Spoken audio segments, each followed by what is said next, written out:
starving dog keeps following a vet for help. And when the vet sees why, he breaks down crying. At first, it seems like desperation. Just another neglected animal seeking food and shelter. But this dog's behavior is different. Purposeful. Intelligent. Relentless. No matter where the vet goes, the animal shadows him with haunting focus. Then comes the devastating truth.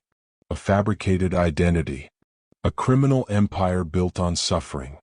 And a connection to a memory the vet had buried deep. A fleeting moment of kindness shown to a dying dog years ago. Ruthless men want this animal silenced forever. And the more the vet uncovers, the clearer it becomes that both their lives hang by a thread. A savage fight for justice. A loyalty forged in tragedy. And a secret so heartbreaking it will shatter him completely. Why did this broken survivor choose him? And what truth will bring a burned-out veterinarian to his knees? Your presence here matters. In a world that often looks away from suffering, choosing to witness stories of courage and compassion makes you part of the solution. If your heart still responds to injustice with action, you're already one of us, so like this video and subscribe to help these stories reach more people. The late autumn sun cast long shadows across the pristine parking lot as Dr. Jeff Bruce locked the glass doors of the Arc Veterinary Clinic.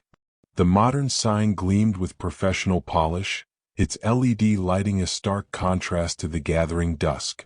He adjusted his expensive watch and hit the key fob, his luxury sedan chirping in response. 15 years of building a thriving suburban practice had given Jeff everything he'd once wanted. His dark hair, professionally styled despite the late hour, showed only hints of gray at the temples. He wore success well, tailored shirt sleeves rolled to his elbows, designer glasses perched on a face that belonged in a veterinary journal advertisement. But success had come at a cost he rarely acknowledged. The steady hum of traffic from the nearby boulevard filled the air as Jeff walked toward his car. That's when he first sensed it, the weight of being watched. He paused, keys halfway to the door lock, and turned slowly. At the edge of the parking lot, where manicured landscaping met the service road, a massive shape moved in the shadows. The animal limped forward into the security lights, and Jeff's clinical assessment kicked in automatically. German Shepherd mix, approximately 70 pounds but should weigh 95, severe muscle wasting, visible scarring across the shoulder and muzzle, pronounced limp favoring the left rear leg. But what stopped Jeff cold were the dog's eyes. Dark, penetrating, and filled with an unsettling intelligence that seemed to look straight through his professional detachment into something deeper. "Go on," Jeff said, his voice carrying the practiced authority of someone used to being obeyed. "Clinic's closed. There's a shelter 3 miles east." The dog didn't move. Didn't whine or beg. Just maintained that unnerving, unwavering stare, head lowered slightly, body language speaking of exhaustion and iron determination in equal measure. Jeff turned away and opened his car door, dismissing the encounter. He had dinner reservations. A life that didn't include taking work home. But as he pulled out of the parking lot, his rearview mirror caught movement. The dog was following, its skeletal frame moving with surprising speed despite the limp, staying parallel to his car as he merged onto the residential streets leading toward his neighborhood. Jeff accelerated slightly. The dog kept pace. At the first stoplight, Jeff looked in the mirror again. The animal sat at the intersection behind him, ribs heaving with exertion, eyes still locked on his vehicle with that same disturbing focus. "Unbelievable," Jeff muttered, shaking his head. By the time he pulled into his upscale subdivision, manicured lawns, security gates, the kind of place where stray dogs simply didn't appear, the animal was still there, a ghost made of fur and bone and relentless purpose. Jeff sat in his driveway, engine idling, watching in his side mirror as the dog finally stopped at the edge of his property. The animal lowered itself to the ground with careful precision, never breaking eye contact, settling into what looked like a vigil. This wasn't random. This wasn't a lost pet seeking any kind human. This dog had chosen him specifically. And despite every professional wall Jeff had built around his heart, Despite the burnout and the emotional distance and the carefully maintained boundaries between himself and the endless parade of suffering that walked through his clinic doors, something about that recognition sent a chill down his spine. Jeff turned off the engine, grabbed his phone, and stepped out of the car. The dog's ears pricked forward, body tensing with alertness but not fear. Not hope either. Something else. Something that looked disturbingly like expectation, as if this moment had been inevitable all along. "All right," Jeff said quietly, more to himself than the animal. "Let's see what you're really after." He had no idea that this decision, this momentary surrender to curiosity, would unravel everything he thought he knew about his career, his purpose, and the true cost of the compassion he'd spent years learning to suppress. Jeff's home office had become an impromptu exam room.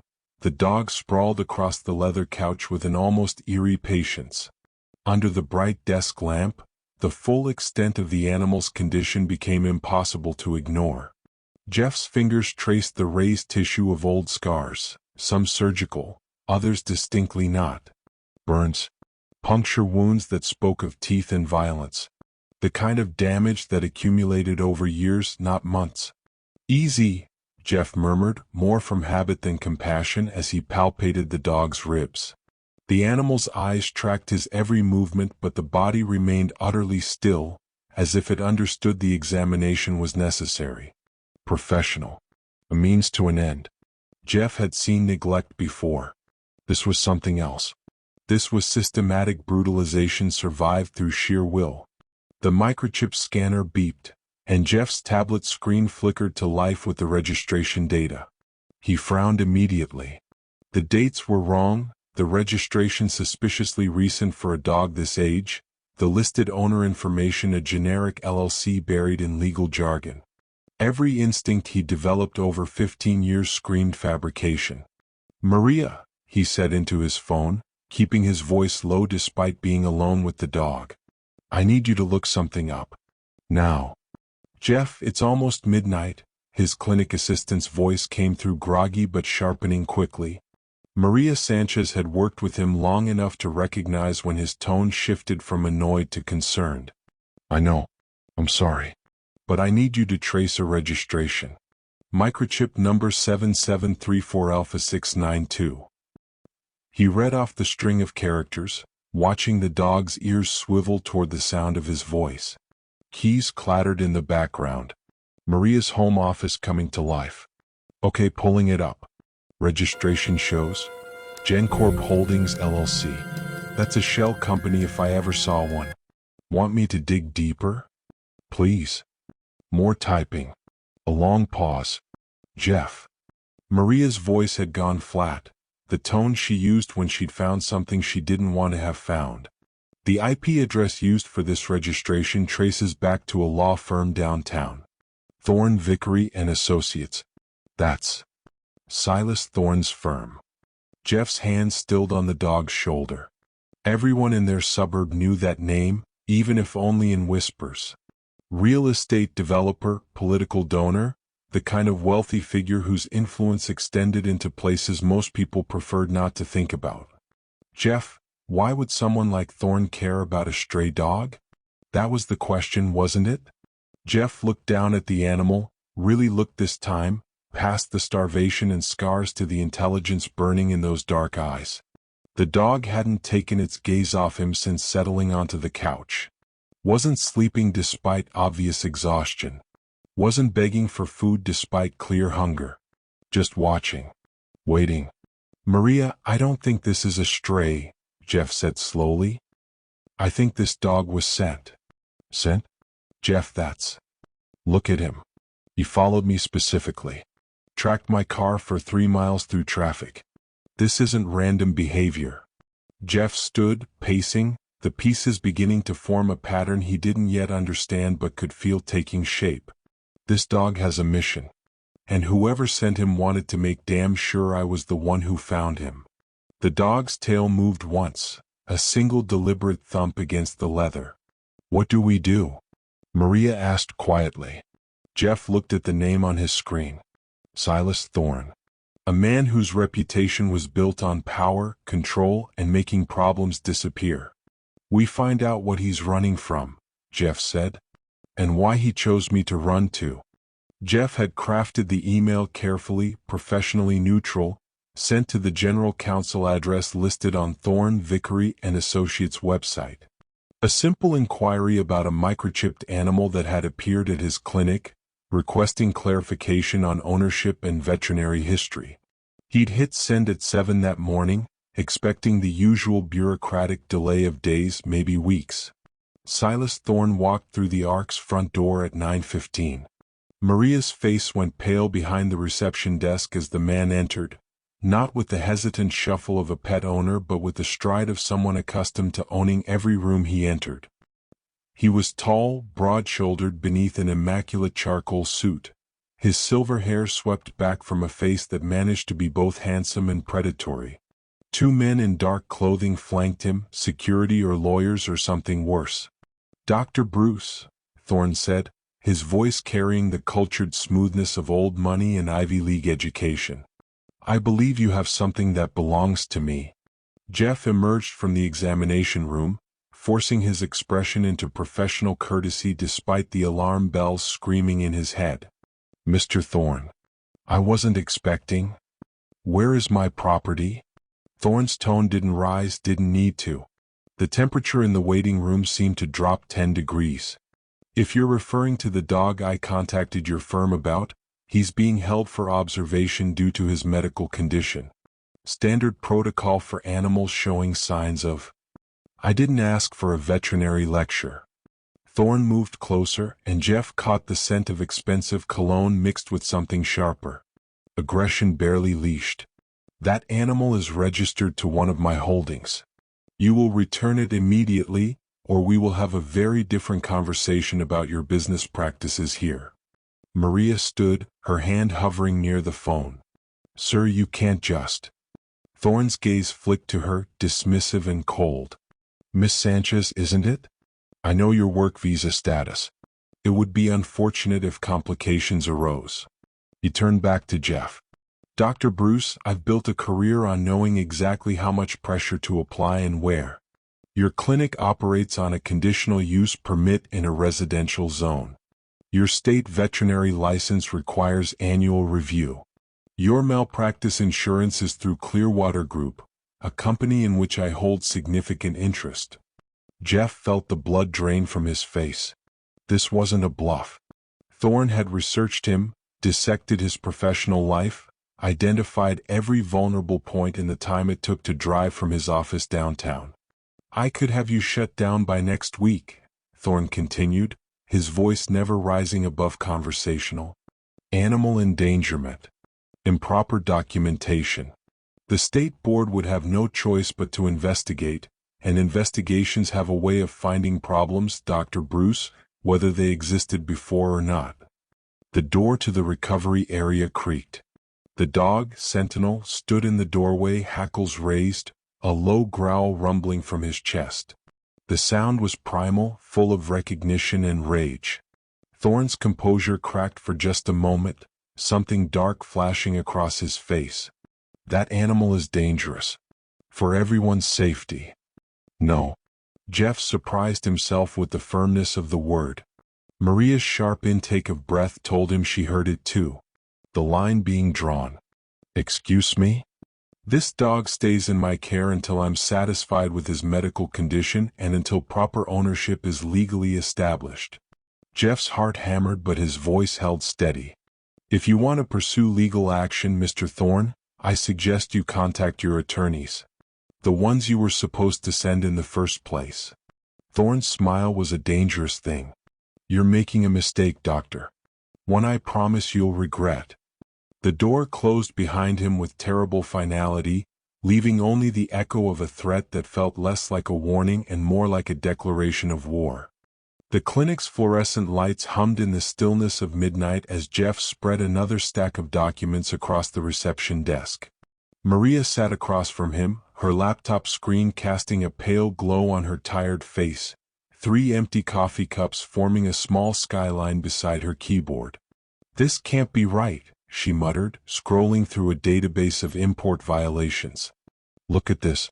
Over the past 5 years, Customs has flagged 17 shipments traced back to Thorne's holding companies. All dismissed due to insufficient evidence or procedural errors. Jeff leaned over, scanning the list. Rare reptiles. Exotic birds. One notation mentioned big cats. What kind of procedural errors? The kind that happen when evidence mysteriously disappears or witnesses change their testimony. Maria clicked through to another screen. He's got people in the ports, Jeff. Maybe in the investigation units too. Sentinel lay near the door, head on his paws but eyes alert, tracking their movements. Jeff had noticed the dog barely slept, always positioned where he could watch both entrances. Guard behavior deeply ingrained. Pull up the animal control seizure records for the county, Jeff said, a dark suspicion forming. Go back 3 years.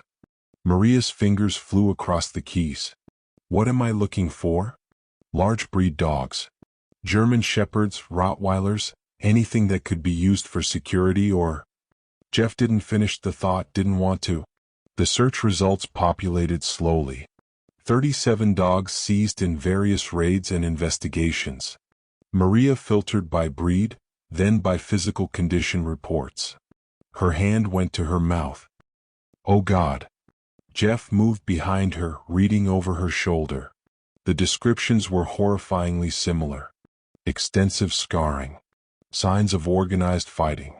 Severe neglect. And in the registration traces, buried under layers of shell companies and defunct LLCs, Thorne's name appeared again and again like a ghost signature. He's using them as disposable guards, Maria whispered. For whatever he's smuggling. The dogs protect the shipments, and if they get seized or killed, he just gets more.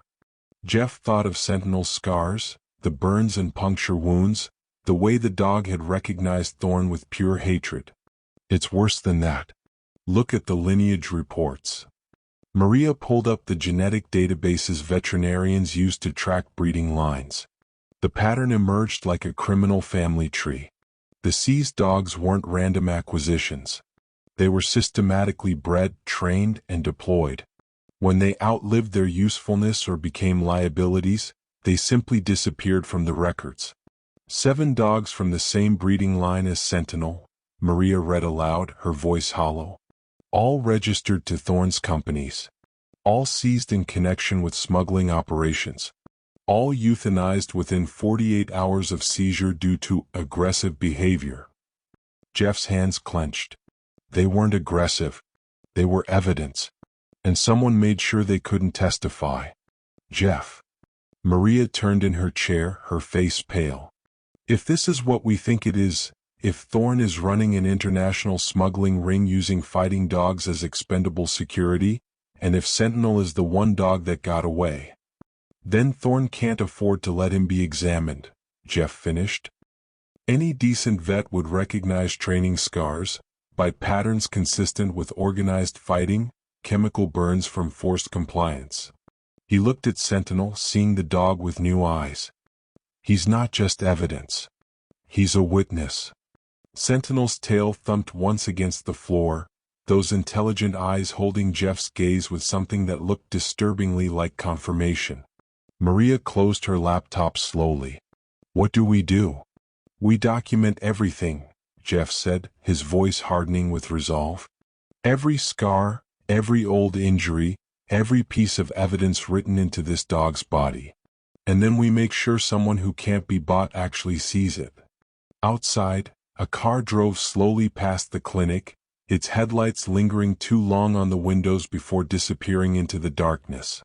Maria's finger hovered over the screen, her breath catching. Jeff.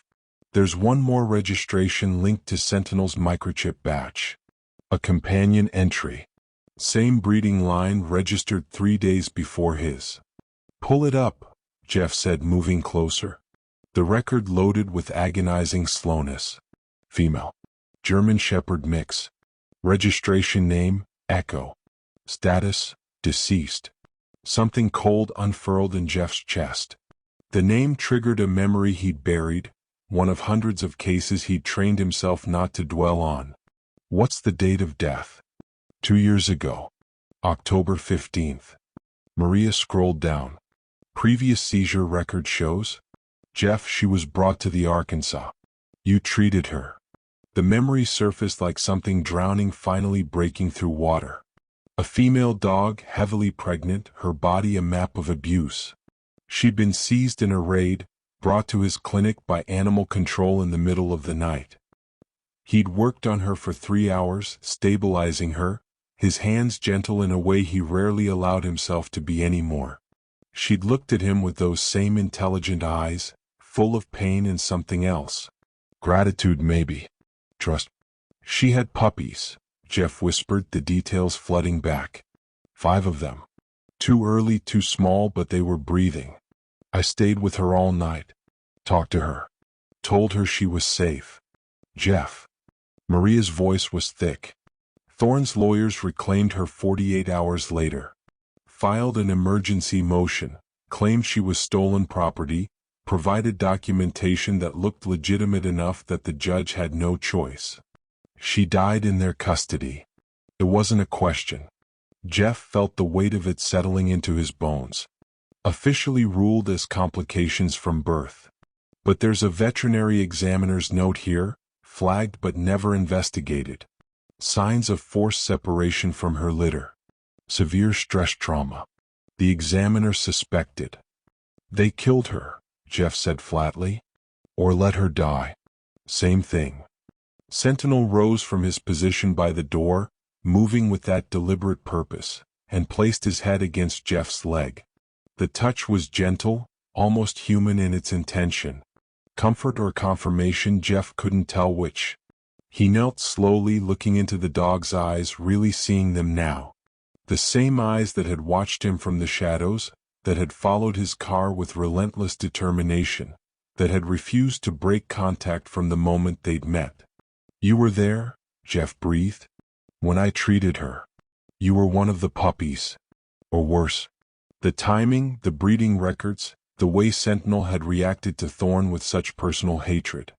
This wasn't her son. This was her mate. Her partner in that hell.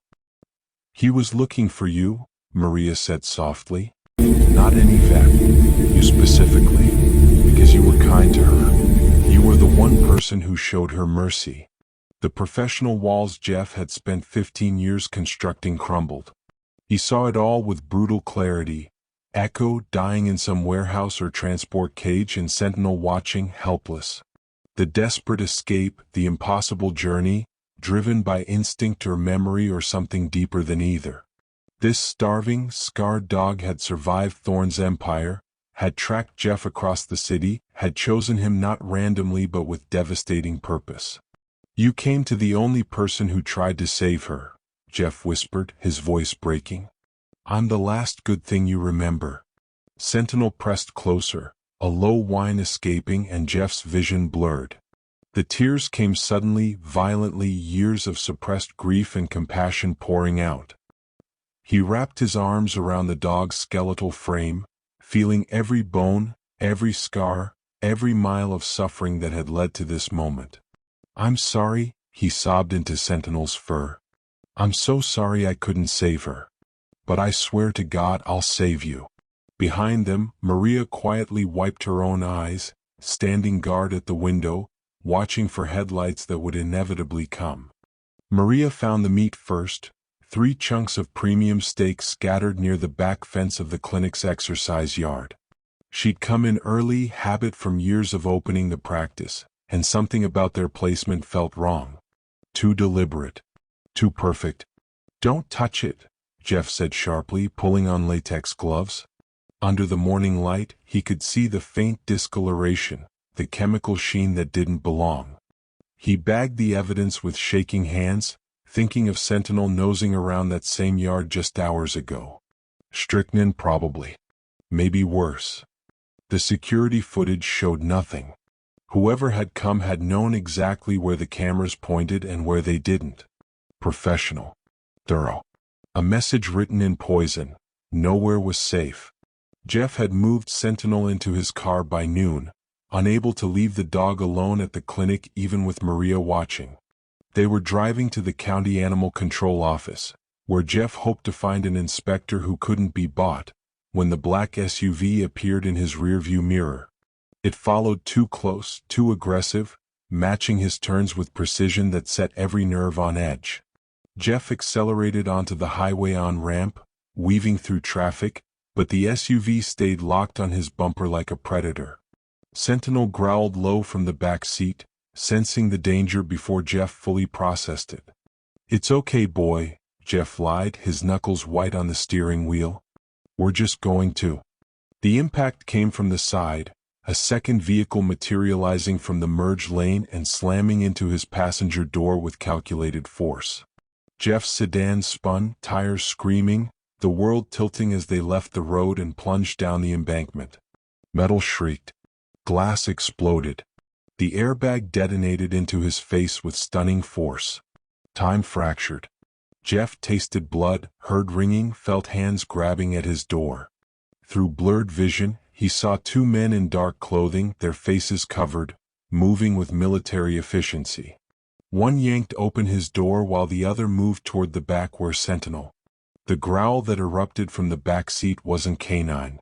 It was something primal, rage-given voice. The rear window exploded outward as Sentinel burst through, his safety harness torn like tissue paper. The operative reaching for him barely had time to scream before 80 pounds of trained fury hit him like a missile. They went down in a tangle of limbs and teeth, and Jeff heard the distinctive snap of bone breaking. The second man pulled a weapon, swinging it toward Sentinel, but the dog moved with terrifying precision. Years of forced training, of survival in Thorne's operation, had created something beyond a pet. Sentinel's jaws clamped onto the man's wrist, twisting, and the weapon clattered away. The operative tried to fight back, throwing punches, going for a knife, but Sentinel was relentless, driving him back toward the SUV with savage efficiency. "Sentinel!" Jeff screamed, finally unbuckling, stumbling from the wreckage. His phone. He needed his phone. The dog released his target, both operatives scrambling back into their vehicles, one clutching his mangled arm, the other limping. The SUV's tires threw gravel as they fled, leaving Jeff and Sentinel alone in the wreckage. Jeff collapsed to his knees, shaking, and Sentinel limped to him, blood on his muzzle, not his own. The dog pressed against Jeff's chest, both of them breathing hard, both alive only because of the violence they just survived. Jeff's fingers found his phone, somehow intact. He dialed 911 with trembling hands, but his other arm wrapped around Sentinel's neck, holding tight. "You saved my life," he whispered into the dog's fur. "Now I'm going to save yours. I swear it." In the distance, sirens began their wailing approach. The police report called it road rage. The officers who responded were polite, professional, and entirely uninterested in Jeff's attempts to explain that he'd been deliberately targeted. When he mentioned Silas Thorne's name, the senior officer's expression went carefully neutral, and Jeff understood with cold clarity that the corruption ran deeper than he'd imagined. Maria met him at her apartment 3 hours later, her dining table transformed into a makeshift war room. Documents, photographs, maps of warehouse districts, everything they'd compiled spread across the surface like evidence at a crime scene. "We can't go to the police," she said flatly. "Not the local ones. Maybe the FBI, maybe the state. There's no time." Jeff placed a thumb drive on the table, the one he'd been carrying when the accident happened. "This has everything. Breeding records, import violations, the genetic evidence linking all those seized dogs. But it's circumstantial unless we can connect it to physical evidence. To the animals themselves." Sentinel lay near the door, his trained vigilance never wavering despite the bandages wrapping his shoulder. Jeff had noticed something during the attack, the way the dog had responded to commands he shouldn't know, defensive patterns too sophisticated for a normal pet. Thorne hadn't just used these dogs as guards. He trained them as weapons. "Sentinel," Jeff said quietly. The dog's ears pricked forward. "Find."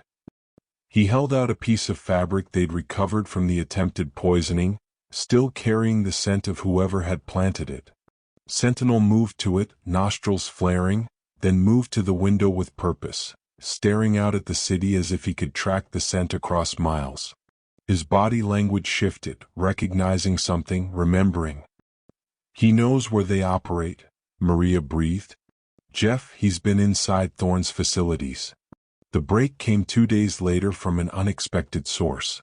A woman named Rosa, late 50s, exhausted eyes that had seen too much, contacted Maria through an encrypted message board for domestic workers.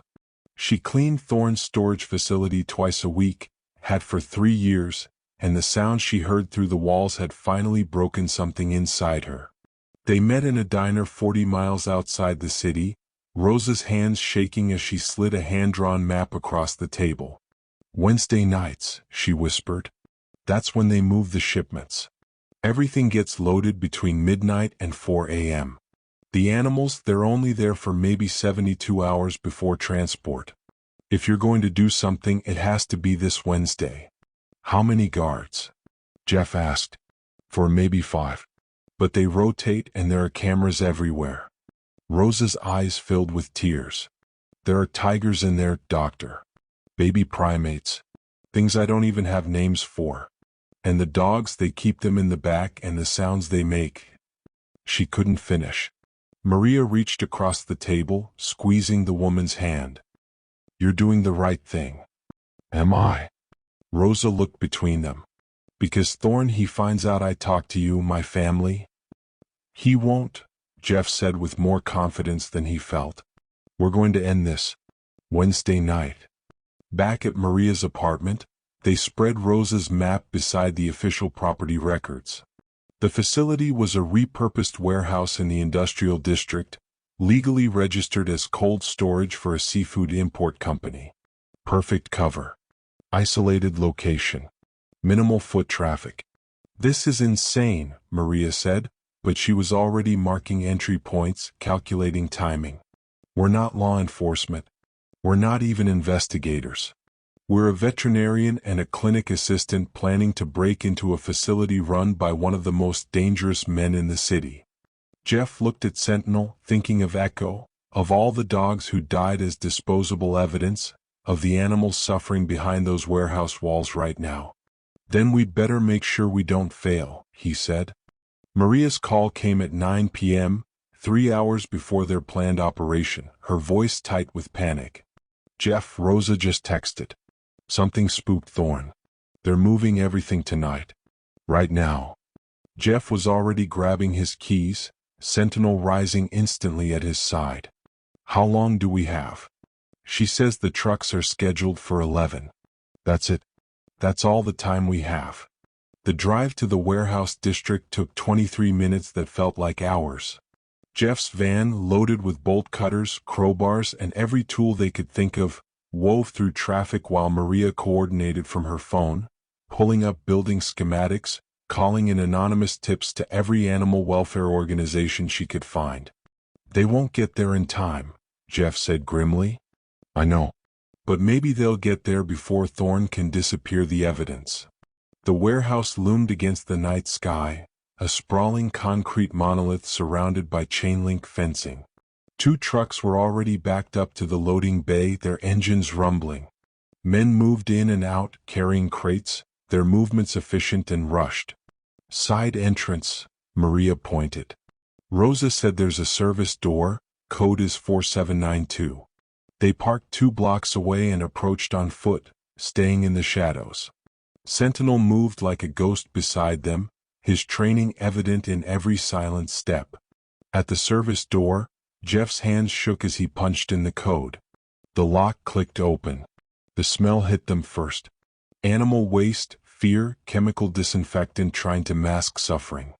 Then the sounds, low growls, desperate chirps, the rustle of creatures in too small spaces. Jeff's veterinary instincts screamed at the wrongness of it all. The warehouse interior was a nightmare made manifest. Rows of stacked cages stretched into the shadows, each one holding a terrified animal. A juvenile tiger paced in a crate barely large enough for it to turn around. Spider monkeys huddled together, their eyes reflecting the dim overhead lights. Cages of pythons, exotic birds, animals Jeff couldn't even immediately identify, all waiting to be loaded and shipped to buyers who saw them as commodities. "Oh my God," Maria whispered. "Start with the cats," Jeff said, moving toward the tiger's cage with bolt cutters. "Anything that can survive on its own if we open the bay doors." They worked with desperate speed. Jeff cut locks while Maria pried open cage doors, their hands bleeding from the effort, not caring. Each freed animal was a small victory, a life given a chance. The tiger emerged slowly, suspicious, then bolted toward the open loading bay when it sensed escape. The monkeys scattered into the rafters, screaming. Sentinel stood guard at the entrance, his body tense, and suddenly Jeff understood. The dog was tracking sounds, movements outside. They had minutes, maybe seconds. "Maria, the dogs!" Jeff shouted, running toward the back section where Rosa said Thorn kept his guard animals. The cages there were different, heavier, designed for creatures trained to be dangerous. He found 6 dogs, all German Shepherd mixes like Sentinel, all bearing the same scars, the same hollow-eyed starvation. Echo's family. Sentinel's pack. Jeff's bolt cutters flew through locks, cage doors swinging open. The dogs emerged hesitantly, then recognition flashed. They knew Sentinel, and Sentinel knew them. Outside voices shouted. Truck doors slammed. Someone had noticed the chaos. "Jeff, we need to go." Maria grabbed his arm, but he was still cutting, still freeing, a frenzy of desperate purpose. "Not yet, not yet." The main warehouse door exploded inward, and Silas Thorne stepped through, flanked by armed men, his face twisted with fury. "You've made your last mistake, Doctor," Thorne said, and the weapon in his hand rose towards Sentinel. Time crystallized into a single, impossible moment. Jeff saw the weapon's trajectory, saw Thorne's finger tightening on the trigger, saw Sentinel standing there loyal and trusting, exactly where Echo had been 2 years ago when Thorne's people had taken her. Not again. Jeff threw himself sideways, slamming into Sentinel with his full weight. They hit the concrete floor hard as the gunshot cracked through the warehouse, the bullet sparking off a metal cage where the dog had been standing half a second before. "You cost me everything," Thorne roared, advancing. His cultured composure had shattered completely, revealing the violence underneath. Millions in shipments. Years of work. Jeff scrambled to his feet, positioning himself between Thorne and Sentinel. His hands were empty, his body already bruised from the car accident, but something had changed inside him. The burnout, the careful emotional distance, the professional walls, all of it had been incinerated, replaced by a white-hot purpose that felt like waking up after years of sleepwalking. "Those weren't shipments," Jeff said, his voice steady despite the weapon pointed at his chest. "They were living creatures. And you treated them like inventory." Thorne's laugh was ugly. "Spare me the righteousness. You're a businessman too, Bruce. You know what animals are worth." "Not to me. Not anymore." Thorne pulled the trigger. The click of an empty chamber echoed through the warehouse. Thorne's eyes widened in disbelief and Jeff moved. 15 years of wrestling injured horses and pinning aggressive dogs had built strength Thorne hadn't anticipated. Jeff closed the distance in 3 strides, grabbing for the weapon. They collided with brutal force, Thorne's size advantage obvious but Jeff's desperation making them equal. The gun clattered away across the concrete. Thorne threw a vicious punch that connected with Jeff's jaw, stars exploding across his vision. Jeff staggered but didn't fall, muscle memory from 100 animal emergencies keeping him upright. He drove forward, tackling Thorne into a stack of crates. Wood splintered. Animals screamed. "Maria, get out!" Jeff shouted, grappling with Thorne. "Get the dogs out!" Thorne's elbow caught Jeff's ribs, stealing his breath. The man fought with practiced violence, going for eyes and throat, no rules in this kind of combat. Jeff blocked, absorbed, fought back with raw fury. They crashed through the warehouse like a storm, destroying everything in their path. Thorne got his hands around Jeff's throat, squeezing. Jeff's vision started to tunnel, panic rising, and he did the only thing he could think of. He went for Thorne's recently injured pride. His knee came up hard into Thorne's ribs, and the man's grip loosened just enough. Jeff twisted free, gasping, and drove his fist into Thorne's face with every ounce of strength he had left. Once, twice, 3 times. Thorne went down, and Jeff followed him, pinning him to the cold concrete with his full body weight, forearm across the man's throat. "It's over," Jeff panted, blood dripping from his split lip. Thorne thrashed, trying to buck him off, and suddenly Sentinel was there, emerging from the shadows where Maria had pulled him. The dog's jaws opened, revealing teeth stained with the blood of the operatives from the car accident, and he positioned himself directly over Thorne's face, growling with a sound that came from the deepest pit of trauma and survival. Thorne went completely still, terror finally breaking through his rage. The freed dogs from the back cages appeared, circling, forming a perimeter around the man who'd tortured them. 6 pairs of eyes, all filled with recognition and judgment. Sirens split the night air, growing louder. Red and blue lights flashed through the warehouse windows. Maria must have gotten through to someone, must have convinced someone who couldn't be bought. Jeff held Thorne down until the police flooded in, until hands pulled him away, until Sentinel finally stopped growling and pressed against his leg, both of them shaking with exhaustion and victory. The news coverage lasted 3 weeks. Silas Thorne's arrest made national headlines, his smuggling empire unraveling under the weight of evidence that had been hiding in plain sight for years. Federal agents seized properties across 4 states, finding more warehouses, more animals, more proof of a trafficking network that had operated with impunity for nearly a decade. 17 people were indicted. Dozens more under investigation. Jeff watched it all from his living room, Sentinel's head resting on his lap, both of them healing. The dog's physical wounds closed first. The gash from the car accident, the strain from the warehouse fight, all mended under Jeff's careful attention. But it was the other healing that mattered more. The way Sentinel's sleep grew deeper, less restless. The way his eyes lost that haunted vigilance, replaced by something softer. Trust maybe. Or peace. "You saved me," Jeff murmured one evening, scratching behind Sentinel's ears. "You know that? I was drowning in my own success and you pulled me out." The dog's tail thumped against the couch and Jeff smiled, really smiled for the first time in years without it feeling forced. The adoption paperwork was a formality. Sentinel had chosen Jeff long before any legal document could make it official. But when Jeff signed his name on the final line, making it permanent, making it real, something settled in his chest. "You're home, boy," he said, and Sentinel's eyes held his with that profound intelligence, understanding more than words could ever convey. Maria found them like that an hour later, her arms full of architectural plans and foundation documents. She spread them across Jeff's coffee table with barely contained excitement. "The city approved the permits," she said. "The Ark isn't just a clinic anymore. It's going to be a sanctuary. Rehabilitation, advocacy, a safe house for animals seized from illegal operations." She looked up at Jeff, her eyes bright. "We're going to change everything." Jeff stood, pulling her into an embrace that lingered, that meant more than partnership, more than friendship. Somewhere during the chaos and danger, they'd found each other, 2 people who'd been going through motions transformed into 2 people fully alive. "Together," he said against her hair.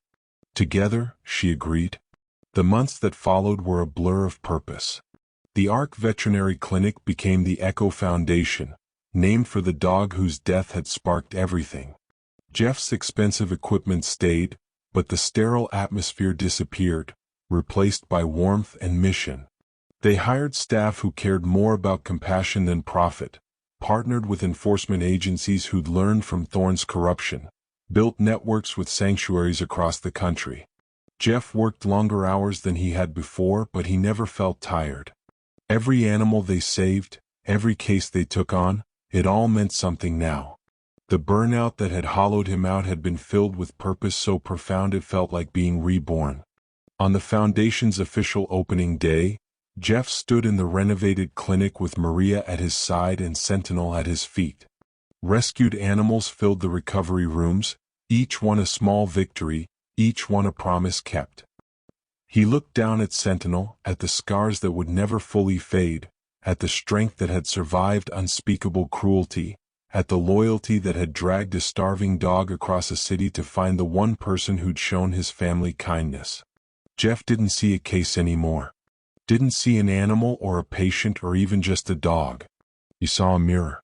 A reflection of survival and transformation. Of pain turned into purpose. Of a soul that had refused to break, and in refusing, had shown Jeff how to heal his own. "Thank you," Jeff whispered, and Sentinel pressed closer, both of them whole at last. Thank you so much for watching. If you enjoyed this story, don't forget to like the video, subscribe for more powerful stories, and leave a comment below. I'd love to hear your thoughts. Your support helps this channel grow. See you in the next story.